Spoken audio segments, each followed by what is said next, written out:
ആ ഖബറിലേക്ക് നമ്മൾ വെച്ചിട്ട് നമ്മുടെ ഭാഷയിൽ പറഞ്ഞാൽ ചങ്ക് ബ്രോ അവിടെ നിൽക്കുവോ, നമ്മളെ ഖബറടക്കി. അന്ന് രാത്രി നല്ല മഴയാണെന്ന് വിചാരിക്കുക, അന്ന് രാത്രി നല്ല മഴയാണെന്ന് വിചാരിക്കുക. നമ്മുടെ ഏറ്റവും അടുത്ത സുഹൃത്ത് ആദ്യമായി ഒരു പെണ്ണിനെ കണ്ടിട്ട് പ്രേമം തോന്നിയ പോന്റെ അടുത്താണ് പോയി പറഞ്ഞത്.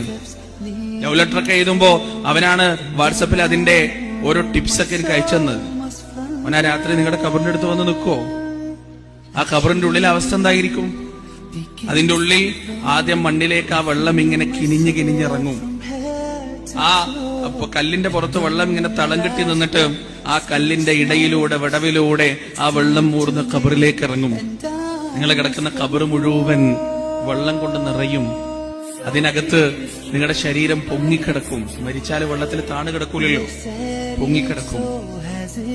ആ വെള്ളത്തിനിടയിലൂടെ പുഴുക്കളും പാമ്പുകളും എല്ലാ ജീവികളും ഇരച്ചു വന്ന് നിങ്ങളുടെ ശരീരത്തിന്റെ മാംസളമായ ഭാഗത്തിലൂടെ ഇരച്ചിരച്ച് കയറും. അന്നൊന്ന് തുടച്ചു തരാൻ പോലും ആരുണ്ടാവില്ല. ഇന്ന് നമ്മളൊന്ന് കരഞ്ഞാൽ എന്തിനാ കരയുന്നത്, നിനക്കെന്തോ ഒരു മൂഡ് ഓഫ് ഉണ്ടല്ലോ, ഇന്ന് നീ സാധാരണ ഉള്ളതുപോലല്ലോ എന്നൊക്കെ ചോദിക്കാൻ എത്ര ആളുകളാണ്. പക്ഷെ അന്നാരും ഉണ്ടാവില്ല. അന്ന് നമ്മൾ ഒറ്റക്കാണ്. ആ ദിവസത്തെ കുറിച്ച് മക്കളെ നമ്മൾ എപ്പോഴും ഓർക്കണം. നമ്മുടെ ചിന്ത ഒരിക്കലും അതിൽ നിന്ന് വിട്ടുപോകരുത്.